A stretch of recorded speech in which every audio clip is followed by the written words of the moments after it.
Welcome to our author event for tonight. My name is Christine Pickles. I'm a librarian at College of DuPage, and I appreciate you joining us for basically one of our first online author events that the College Library has been involved with. And I am joined tonight by my colleagues, Joan DePiro from, is it Community Engagement, Joan? That's the office that you're with?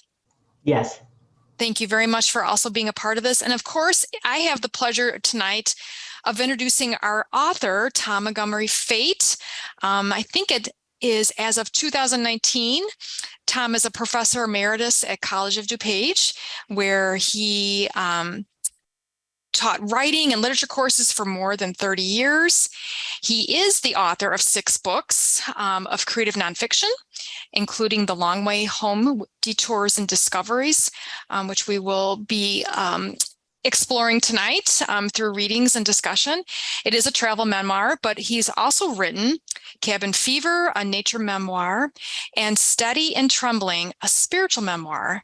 And I should note, as any good librarian would, we own all of those in the library, and we are awaiting our copy of The Long Way Home for our users to be able to check out. Tom is a regular contributor to the Chicago Tribune and other publications, and really dozens of his essays have also aired on NPR, PRI, and Chicago Public Radio. He is a current resident of Glen Ellen. So I should also note that he will be at the Glen Ellen Public Library for an in-person reading and discussion next Thursday, July 28th at 7 p.m. So check out the website for more details. And in the meantime, you can order the book, you can read reviews, and follow his latest events at tomfate.com. So welcome, Tom. I'm so glad that you were, I see Jason has joined us. Thank you, Jason, for being here, another colleague from the library as well. So Tom, you had agreed tonight to do a session with us. We're going to do it online because today is the day that the book actually launches. So we're really pleased to be part of that kickoff event. And we only have a little bit of time together. So we do have a couple of things that we wanted to cover in terms of housekeeping. All of the participants are muted as of right now with your videos being off. If you do have questions, you can submit those in the Q&A box, and we will monitor those tonight. We are kind of loosely orchestrating this session to be a reading, but we will take questions at the end. And if you're wondering, the session is being recorded and it will be archived and available for future viewing. But since you registered, you will be sent the link in your email. So if you want to share it out or get to it sooner rather than later. So welcome, Tom. I will turn the floor over to you. Hi. Thank you for having me, Christine. I'm really very appreciative to you and Jason and Joan for having me on to talk about this new book and just chat about writing a little bit. You asked me to start by talking a little bit about the framework for the book. So what I thought I'd do is just wade right in and read a little bit of the introduction to kind of give some sense of the context and the broad themes. Sounds good. We can talk about this later. It's a travel memoir, but it's also a collection of essays, which I guess is a memoir in essays, which is a genre that we're inventing as we speak. So this is from the introduction. It's called Detours Home. Where do you call home? A reporter once asked me in an interview for a newspaper. Iowa, I said. I thought you lived in Chicago, she replied. I do, I said, but I'm out of Iowa. I'm from there, and I left there. Then I explained that I'd lived in Chicago for most of my life, but was slowly migrating back to Iowa the whole time. We lived in Hyde Park on Chicago's south side for 6 years, then moved west to Oak Park on the city suburb border for 6 years, and then to Glen Ellen, a western burb, for another 6 years. We were returning to Iowa in 10-mile increments every 6 years, and I would arrive at the Illinois-Iowa border when I was 104. That's a joke. That westward migration stalled long ago, and since then, my idea of home has evolved. Now it's less a physical location than a kind of belonging. It's where my sense of being and my vast longings converge into one thing, something wordless, a kind of knowing or belief that I belong to creation. I think of the big blue stem or blazing star on the prairie, how each plant is anchored by its searching for water, for life. As patient and persistent as an Iowa farmer, the roots keep spiraling deeper into the darkness on their way home. I first came across this sense of home 30 years ago in a field studies course on the Pine Ridge Indian Reservation in South Dakota. In a sweat lodge, Francis Whitelance, a medicine man, shared a core belief, mitakuyasin, meaning all my relations, or I'm related to all that is. Home as relationship, with birds and bugs and rivers and rocks and other people. The phrase serves as a kind of closing prayer in Lakota ceremonies and connotes a home that is both physical and spiritual. On the Pine Ridge and elsewhere, I would learn that I had to leave Iowa to understand all that home could mean. This paradox suggests why that dull, flat, beautiful state now serves as my trailhead for a book of travel essays. Some of my journeys are out of Iowa, as in from there, and rooted in my family and childhood, while others are out of Iowa, as in away from there, and describe my treks through vastly different cultures. But these two strands of memory, from and away from, are sometimes woven into a single braid of meaning, travel that takes you home. We travel initially to lose ourselves, writes Pico Iyer, and we travel next to find ourselves.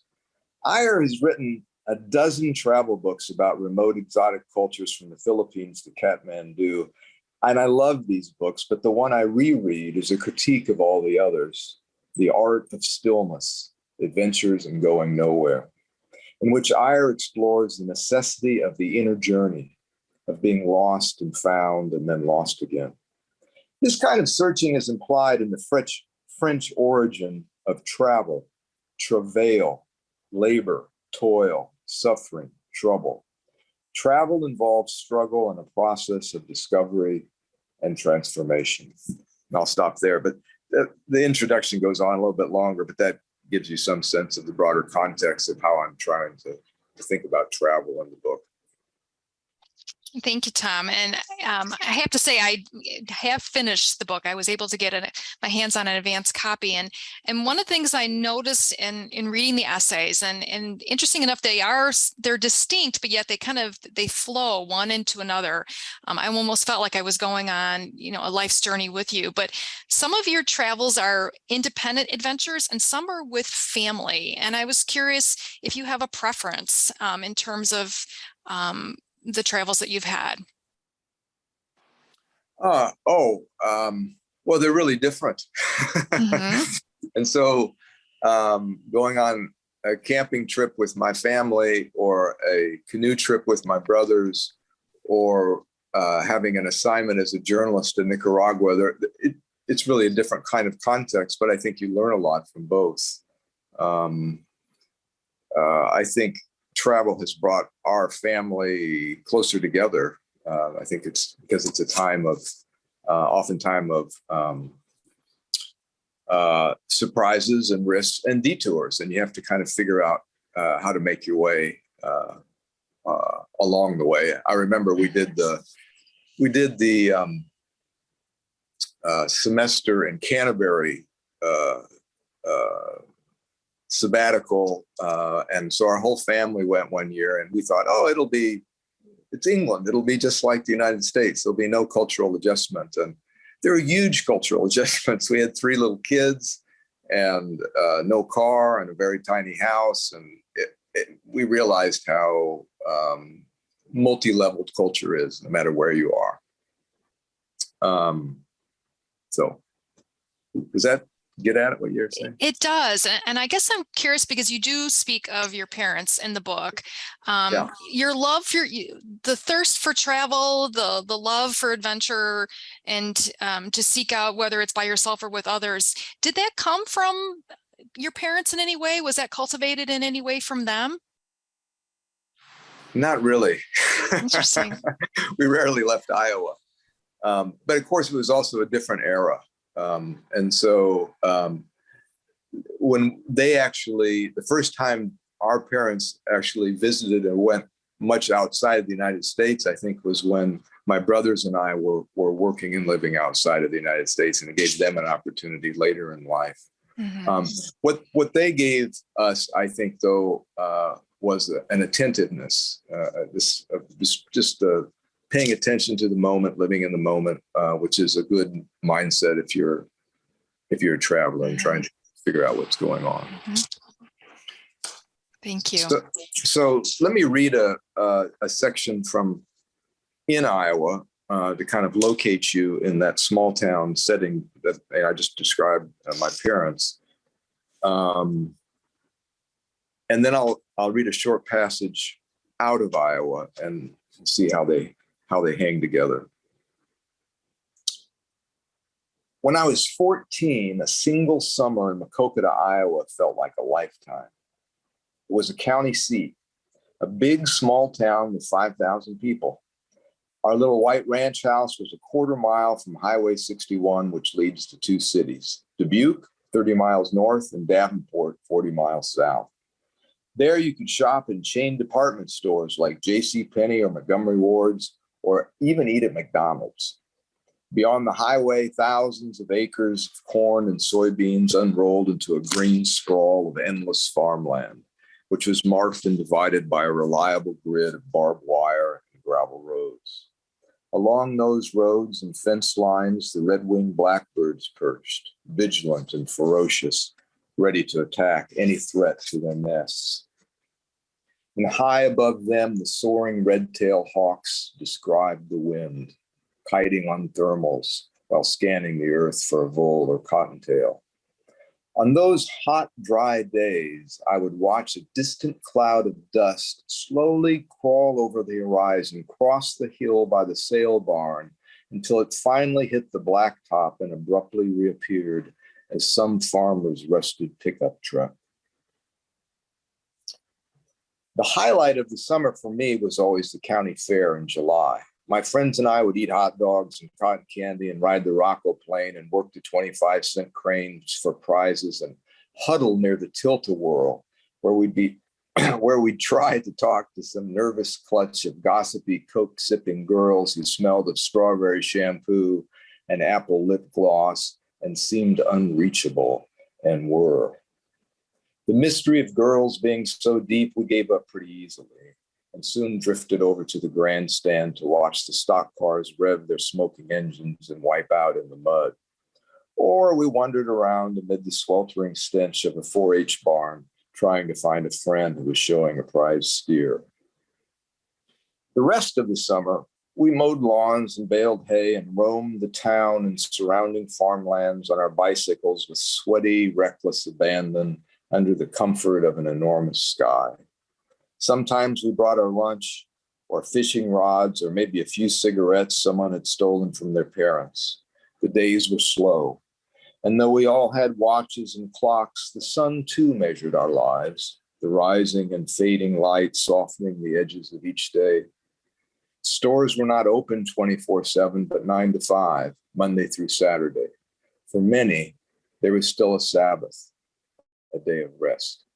I want to pause there, and I want to go back to that image of the truck as dust cloud. And I'll read it again. On those hot days, I would watch a distant cloud of dust slowly crawl over the horizon, cross the hill by the sale barn until it finally hit the blacktop and abruptly reappeared as some farmer's rusted pickup truck.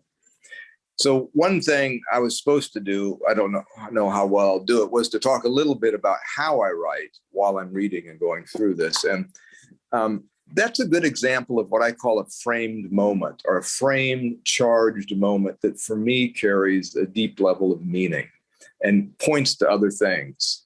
For example, the fact that where the gravel road meets the asphalt is where the country meets the city, and that the person in that truck, when they appeared out of the cloud of dust, was most likely a truck and a farmer that I knew, because people knew each other.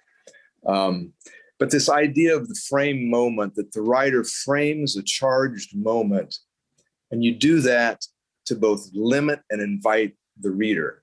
In other words, when I limit you to the frame of that image, it intensifies the image.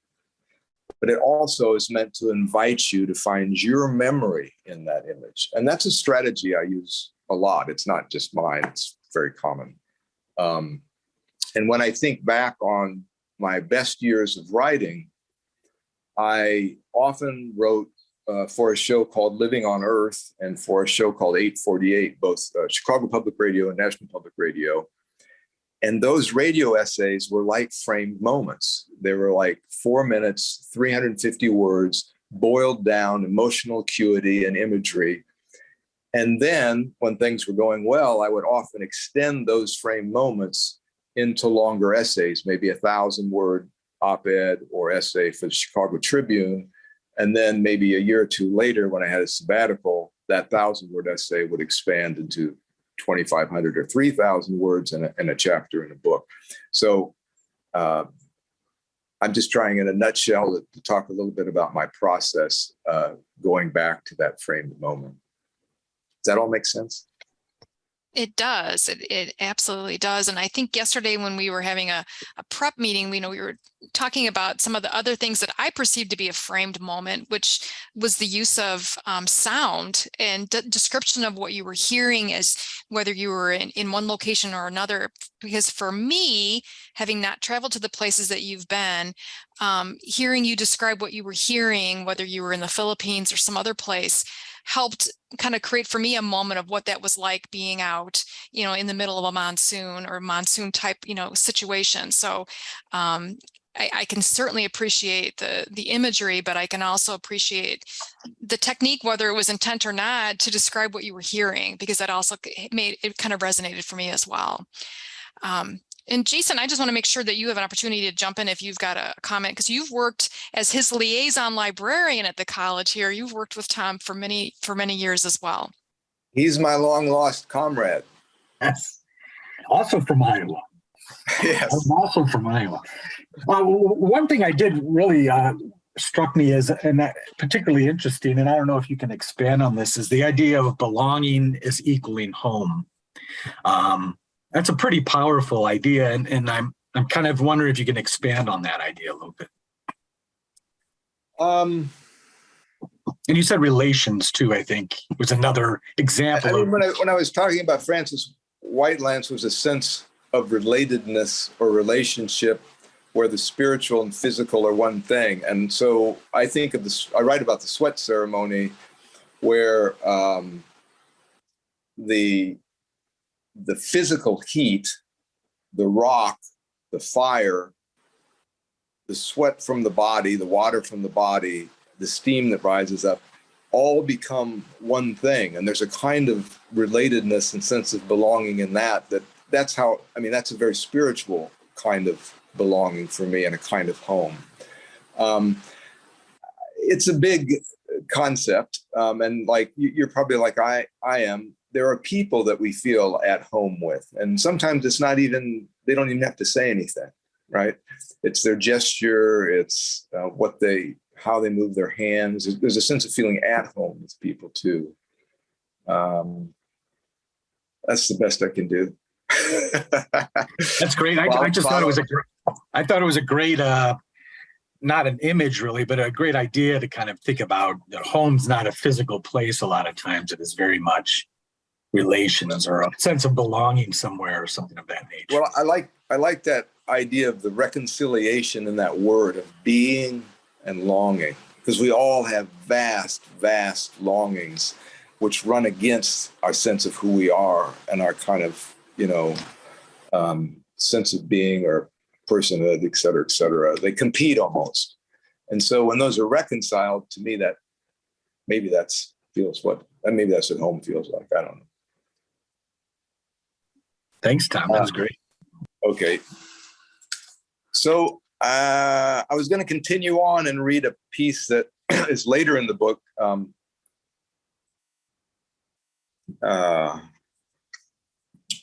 We were just talking about the Philippines, and So I'm going to read a section from that chapter. And this is another example of a charged moment or a framed moment that I hope feels, again, I'll say this over and over again, that what I want to do as a writer is invite readers to find their experience in mine. I really think that's a very important task of the writer. Okay, so this is in the Philippines. This would have been 1992. Typhoon Kajang arrived abruptly, taking down tree limbs and power lines, blowing rain through the screens, cooling the house.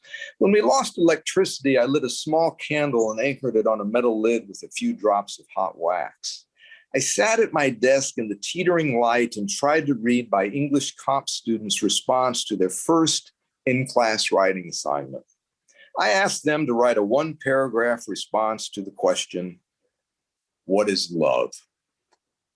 Not wanting to waste paper, groups of 4 students shared one 8.5 by 11 sheet, carefully tearing it into quarters. Most wrote only a sentence or two. Due to the wind, I couldn't keep all of the wrinkled scraps of love weighted down, the candle lit, or the rain out, so I moved to another room, choosing hot and windless over inconvenient but cool. But without the breeze to distract me, the incessant pounding of rain on metal was barely tolerable. I was consumed by the barrage of sound, which refused to diminish, and then, after nearly an hour, amazingly got louder. None of the students who lived with us seemed to notice the torrent of rain or seemed to mind it. May, though she surely couldn't hear herself, was playing her guitar and singing with Lita. I watched them for a moment, but couldn't tell what song they were mouthing.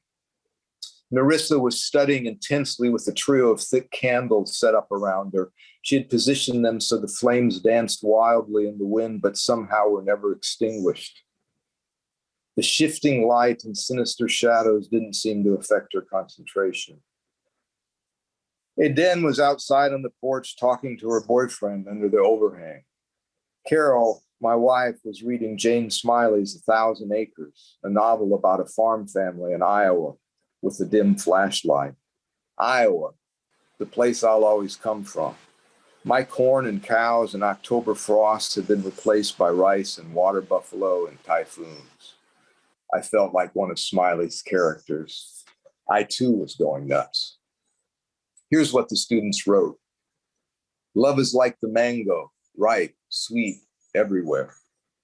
Everyone eat the mango, everyone love. Love is patient and gentle, like slow bubbling rice. Love is feeling I have with family that we both know. You'll hear most of these students were pentalingual, and English was number 3, so you'll hear the struggles with articles and prepositions, which are understandable given how many languages they speak. I love Yang, our carabao. We depend for each other. My mother nursing her baby, up all night. Love is what that is. And there's another example of the framed moment, right? The framed charged moment that is an invitation and a limitation. The students' responses pulled me out of my frustration. I was intrigued by the variety. When I give the same assignment at home at the college where I taught in Chicago, my students who were more adept at English wrote less concrete responses. Most were close to this. Love is a strong emotional feeling or bond which a person has for another person or thing. The whole idea of this introductory exercise is distinguished between writing that tells or explains and writing that shows or reveals, to move from vague abstract concepts to concrete imagery, not a new idea. Yet it was interesting how the Filipino students seemed to more readily give examples to show love rather than attempt to explain it. I wondered if there were any cultural implications. I stopped there. Gives you some sense of that very different context. Though oddly, when we were in the Philippines, I think I felt in some ways more at home there than when we later moved to Chicago because of the agricultural. It was an agricultural society, and when we moved to Hyde Park, it felt like we were on the moon to me, growing up in a little town in Iowa. So. Mm-hmm. So when they had to do that assignment, was that for a grade or was that for discussion? How did you handle the feedback on that? No, not for a grade. I was just trying to get some material out to talk about the ideas. And so what we learned it was that there was an agricultural society, and that people were very close to the land, and that a lot of people grew the vegetables and had a different kind of connection than I did. And then we talked about exposition versus revelation. You know, love is a strong feeling, or love is a mother nursing her baby in the middle of the night. I mean, it's kind of the basis for writing is the movement between concrete and the abstract, and doing it skillfully. Mm-hmm. So no grades, no. No grades, no grades.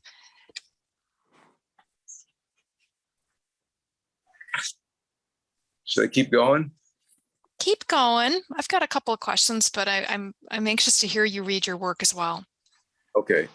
Since you were talking about sound, I'm going to shift to the last chapter in the book, which is about a 2-week residency I did at the H.J. Andrews Experimental Forest in the Cascade Mountains in Oregon, which is a really fascinating place where they invite artists and writers and scientists to kind of spend time together and learn from each other. And they're working on this project called the Long-Term Ecological Reflection Project, and they're trying to document and keep track of this place, both scientifically and in art, for 200 years. And so I was just there for 2 weeks, and I'm going to read a section about that. And I am again talking about craft here. I'm overtly doing some onomatopoeic stuff here, trying to really make the language do what the sounds do.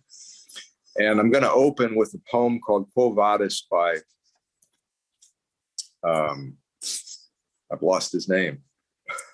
Help. William.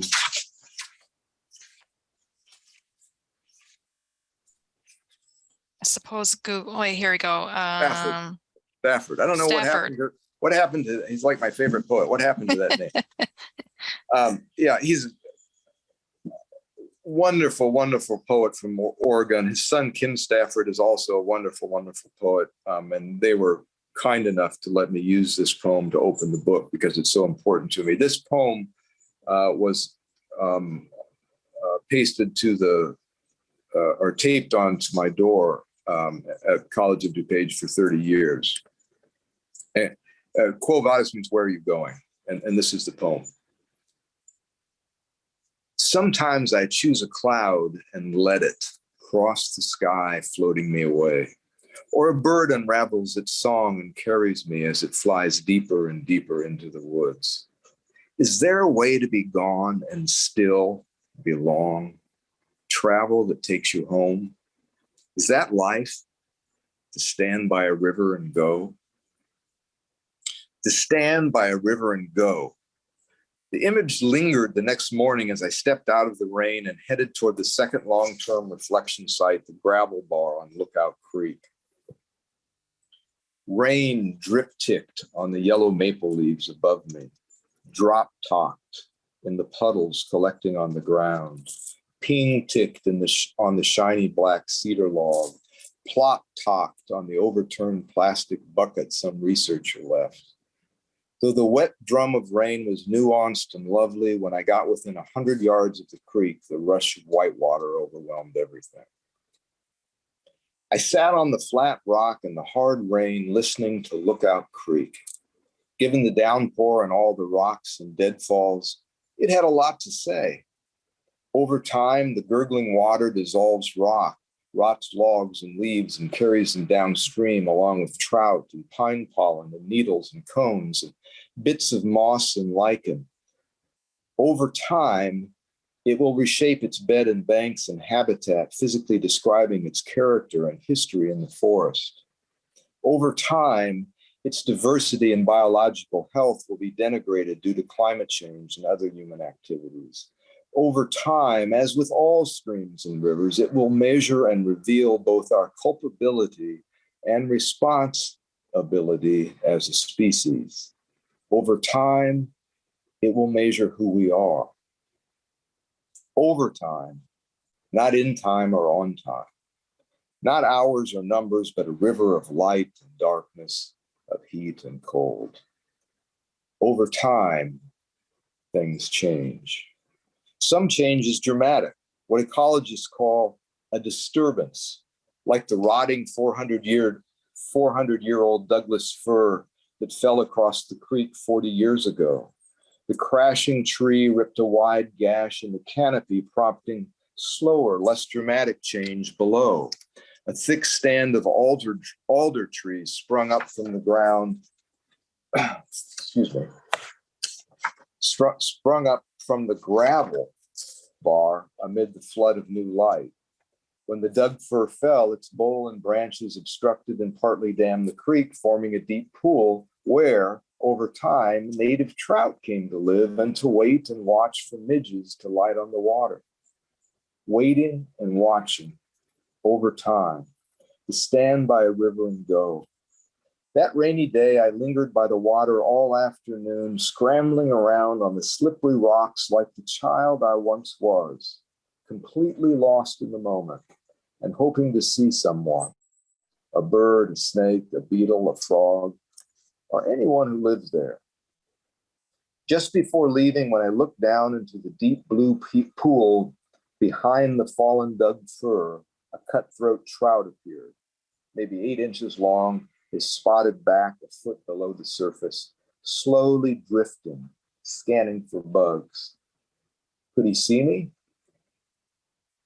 As I watched him, I couldn't help but think of the red-tailed hawks I love and how they too hang and drift, but in a softer, deeper blue, over an Iowa hayfield, waiting and watching for a mouse to wander out of the grass into the open sunlight where death awaits and life. Death and life. Walking along the gushing creek back to my room, I pondered their continuity. Life into death, death into life, and their convergence. I wondered about that bottomless moment when the rushing water finally reached the ocean and suddenly, yet completely, became a part of the whole. The movement slowing to a deepening stillness. Travel that takes you home.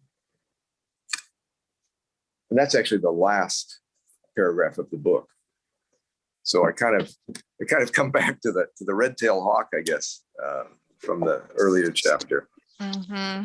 Yeah, this is, as not being a writer, but appreciating reading and listening to an author read their works. I guess, at least my first go around with the words that you've just read, I'm just wondering, how much of that did you have to go back in and tweak again? I mean, you've painted the picture for me as to where you were at that time and place, but is that something that you would have had to go back and, rethink about some of the things that you're describing, or was that really coming right from the first take, do you think? Do you remember writing those words? I took notes. So I was accurate, but recasting and revising and re-seeing the words, long time. Mm-hmm. 30, 20 drafts, 15 drafts. And the way I've learned to like many writers, the way I've learned to revise is by reading out loud. And I got that from doing all the radio stuff, is that I hear stuff that I can't see. And when you have to interpret the language, it's charged with meaning in a different way. And then that tells you what the print means, right? It tells you what the print means to you, how you read it. Mm-hmm. Mm-hmm. And so that's helpful. That's always been helpful to me. Do you like to read? And do you have someone who reads your work for you? Do you have does Carol read it or someone else? Or do you read out loud and that's how you tweak it in front of an audience? Carol helps edit a lot. Yeah, she's like my first editor. I tend to just kind of sit in a room alone and listen to myself, I think. Mhm. And then I'll try it. I might try it on Carol or try it on a few writer friends to see how it carries. But I think I'm too shy to like, you want me to read this for you now? I kind of, I have a sense for what, as I've gotten older, a sense for what kind of rhythm I like, I think a little bit. Mhm. Mhm. I will say that you do a really good job throughout the essays of mentioning other authors, other works, other poets. And I always feel like a good book for me is one that gives me 5 other things to read. So I have a list of things already. So Jason, you're going to be in for a real treat once you get your hands completely on the text. That's great. I'm indebted to dozens and dozens of writers and close friends who have taught me so much. But sorry, go ahead. Oh, no, I had a question from the audience, actually, Tom, Okay. if you'd like to hear that. As you wrote about sitting in the rain next to the river, did you read your writing aloud to yourself, to listen to it, to make sure you correctly describe the way the rain sounded on all the different surfaces?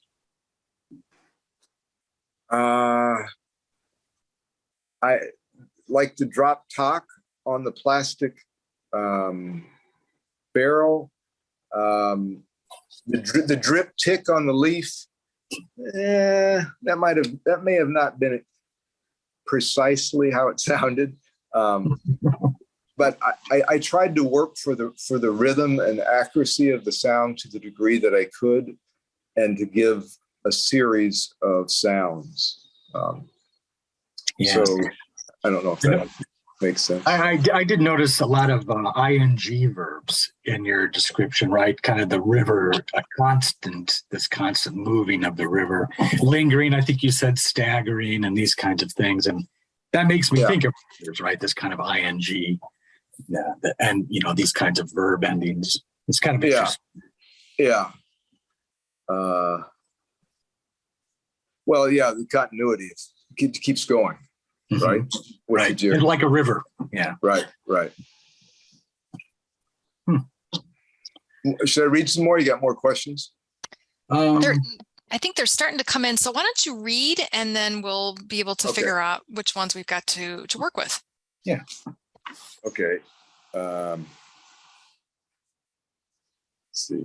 All right. So this is a piece about this because we're in a college, and I taught at a college, and you guys teach at a college.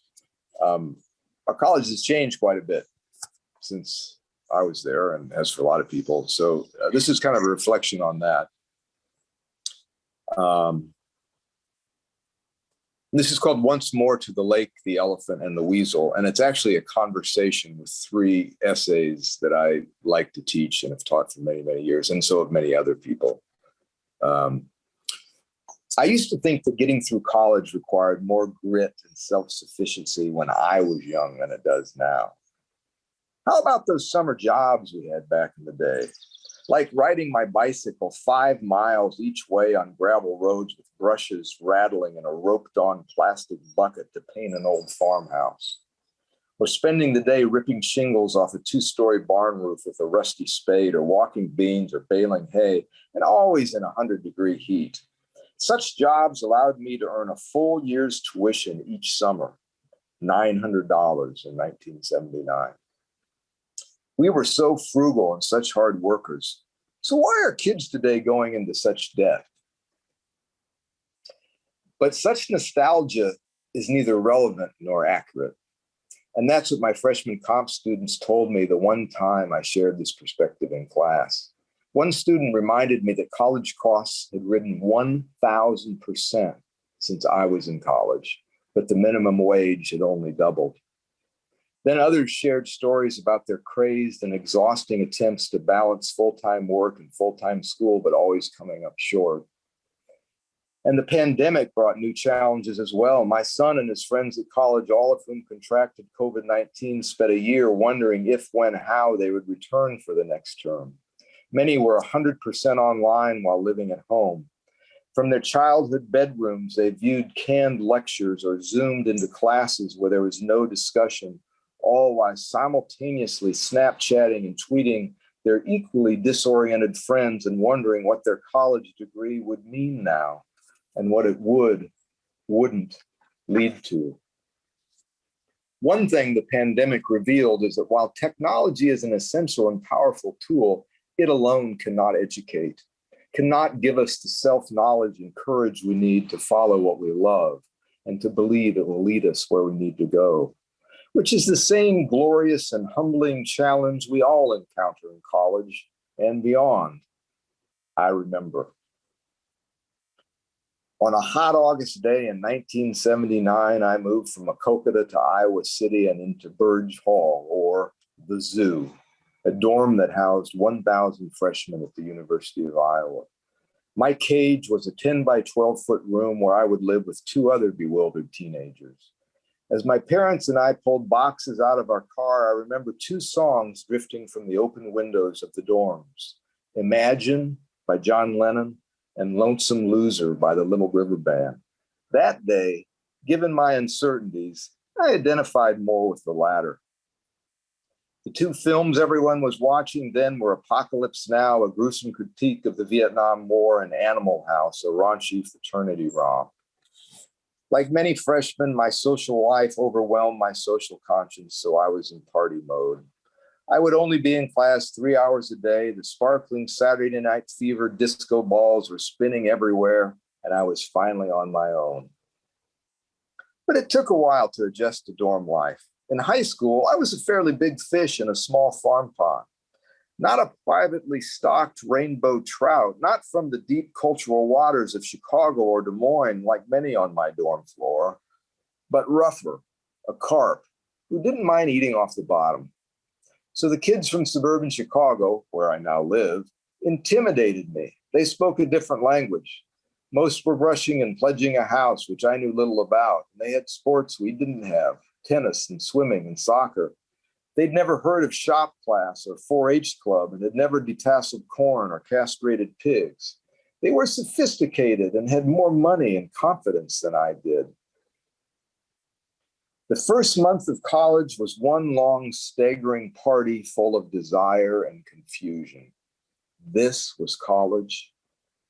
But I wasn't alone. My roommates and I and a few other guys down the hall all happily bonded through our shared but unspoken sense of displacement. Every night at 6:30 p.m., the flipping whir of a helicopter, Alan Alda's familiar voice, and the laugh track from MASH seeped through our half-closed door. We all comfortably sprawled on the floor around our 10-inch TV screen for 30 minutes before heading to the all-you-can-eat cafeteria and the steaming silver vats of mashed potatoes and chicken fried steak and buttered carrots, which I loved. The only thing I liked more was the pop machine. I could drink 4 or 5 glasses of Coke or Pepsi and no one cared. The salad bar had not yet been invented. Oh, excuse me, the salad bar had been invented, but didn't interest me. In those days, quantity mattered as much as quality. There was no obesity epidemic, or calorie postings, and a lot fewer choices. 2 kinds of coffee, regular and decaf, no shade-grown Sumatra with chocolate notes. And after dinner, 2 kinds of beer, regular and light. No hoppy IPAs with a tangerine finish. There were no computers or smartphones. We plunked away on typewriters that had arms and bells. For mistakes, whiteout and retyping. We snaked the phone cord under the door to get some privacy in the hallway when we called our parents, quote, long distance on Sunday after 5 p.m. when rates were low. Given the 40 cents per minute rate, there was no time for chit chat. The one serious conversation I remember that fall was regarding my first ever C on a paper in world politics. Mom, this is my mom talking. Don't worry, you're just starting out. College isn't easy. Me, thanks, Mom, I agree. Dad, I thought that was going to be your major. Will this affect your Pell Grant? Me, no, I'm an open major, so everything is fine. When I said open, I could hear the smile in my mom's voice and the concern in my father's. Let's stop there. Went on longer than I was planning, but I got carried away. Oh my gosh. I I went to a women's college, but I could totally relate to the idea of being in a cell of some kind. And then the pop machine was my new best friend as well. So we didn't have a lot of pop when I was growing up. So it was Same. like just a waterfall of whatever you wanted. So yes, but college experience, right? And of course at COD, we don't have, college dorms here, and our students are all commuters, and some live close by and some don't. But it's a rite of passage though, some of these things. And I wonder what our students would say about at least their initial experiences being in our cafeteria, or, the social activities that they can avail themselves of as well. And going through the 2 years of COVID, I think, which is a unique experience that no one before ever could anticipate, really dramatically impacted the emotional health of college students across the country. And things are changing once again, as you mentioned. So even here at the college, enrollment is very strong for in-person activities, in-person classes again. So Great. We will be even busier in the library come this fall, right, Jason? So I see some questions have come in as well. Jason, are you going to go ahead? So I have one here.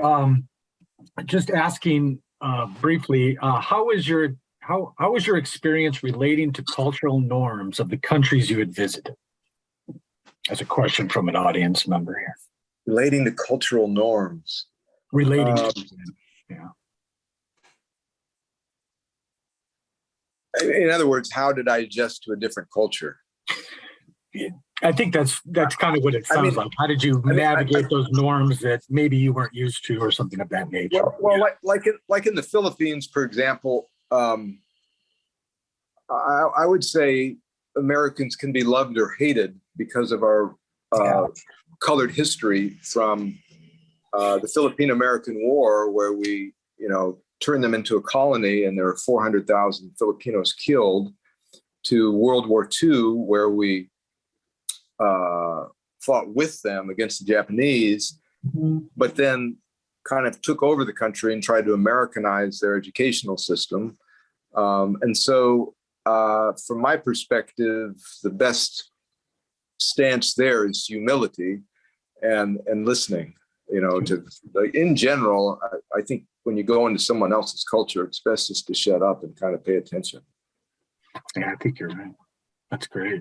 I have another question for you. They're popping in now. Plopping. Which was your favorite essay to write and why? And which was your favorite essay to read and why? In this book? Yes, in this book. Oh, jeepers. I got to look at the table of contents.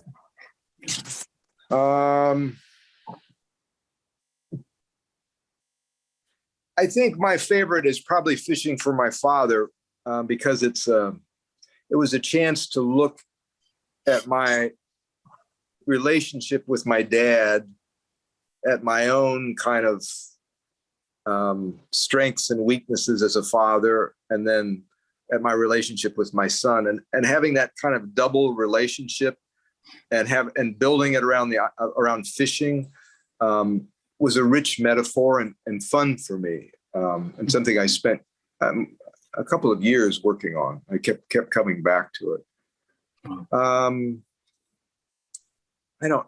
What favorite one to read? I haven't read a lot of these, so I don't know for sure. Like, this is my first reading. Out loud reading, okay. Yeah, because the book is just out today. So I think I'll wait to respond on that. Great. Thanks. If anybody else has any more questions, go ahead and feel free to pop them in the Q&A box there. Tom, since you have written other kinds of memoirs, is it different to write a travel memoir than it is a spiritual memoir? Is a memoir regardless, or do you consciously take a different approach? Well, I mean, a memoir is a writer looking at some aspect of their life through a thematic frame. It's not an autobiography, right? It's not the story of your life. So there are birth memoirs, there are cancer survivor memoirs, there are memoirs about being twins, there are memoirs about about employment, about the job. So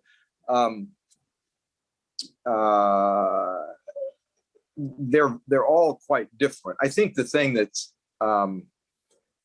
been a kind of a conversation all the time is memoirs sell well because people like the idea of a memoir and one tightly woven, edgy narrative arc where you follow this person through their ups and downs in their lives in a very intimate way.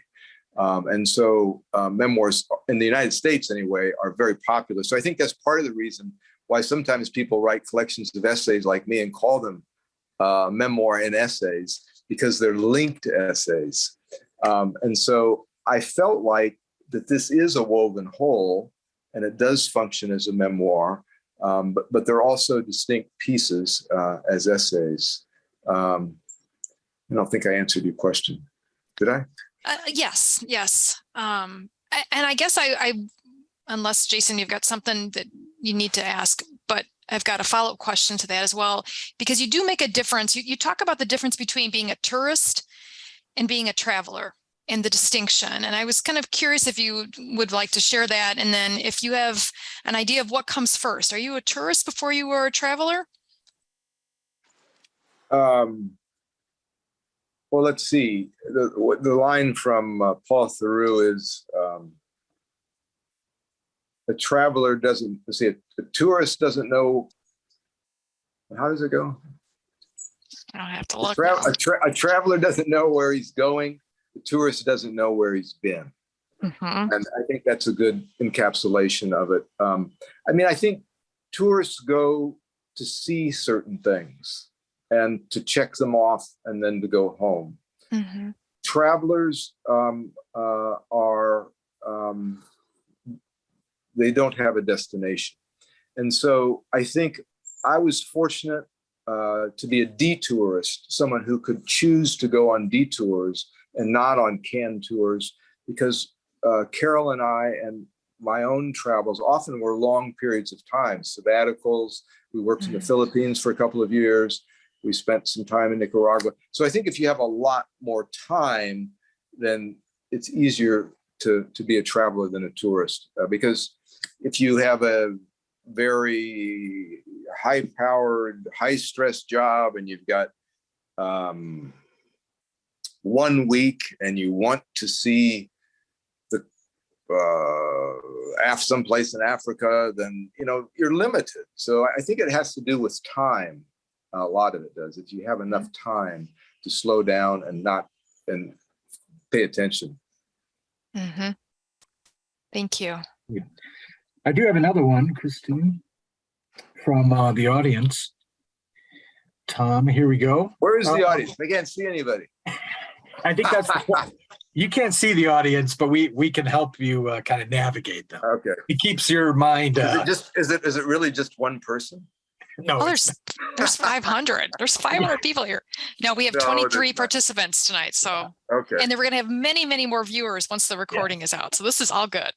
Okay. So the question here is, what do you find to be the most challenging aspect of writing a book such as this? And did you learn anything about your own life from writing this particular book? Which probably a number of things, but those are the questions. Yeah. Yeah. I mean, I think you always learn.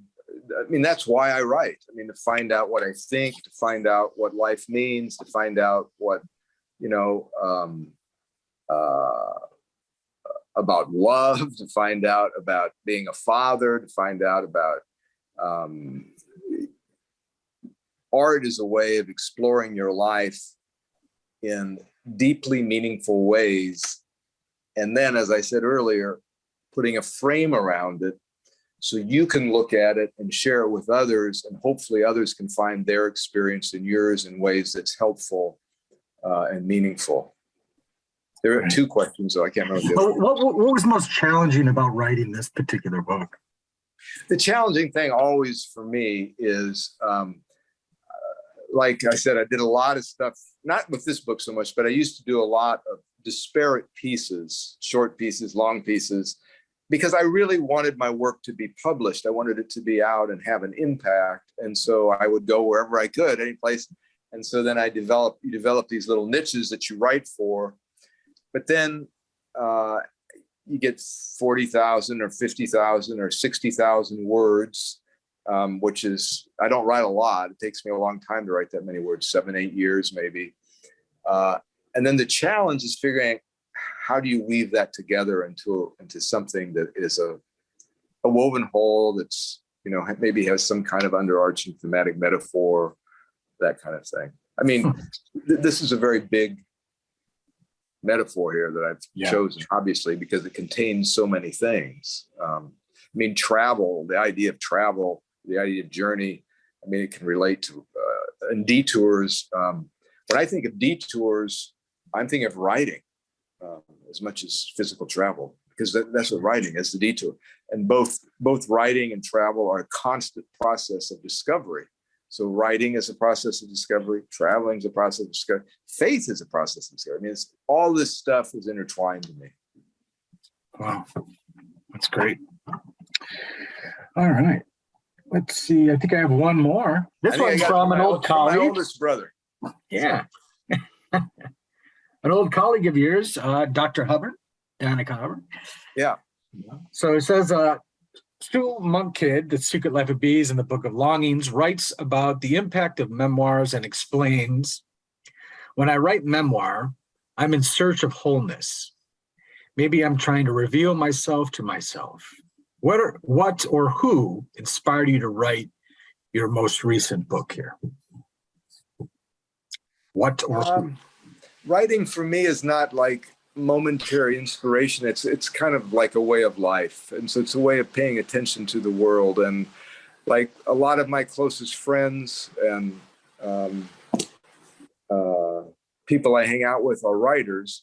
And so I feel like it's like the whole thing about moment framing. Moment framing is not just a way of writing, it's a way of living.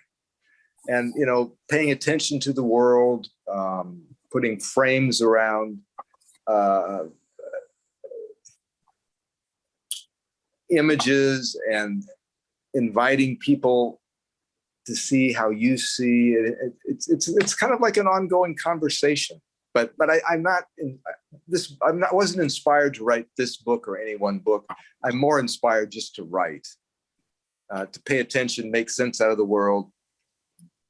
That kind of thing. Try to discover discovery. Yeah, process of discovery. Okay. I have another question for you. They're coming in now. Uh-oh. As a memoir writer, how do you navigate writing about the people in your life, family and friends? And are your experiences of events ever different from theirs?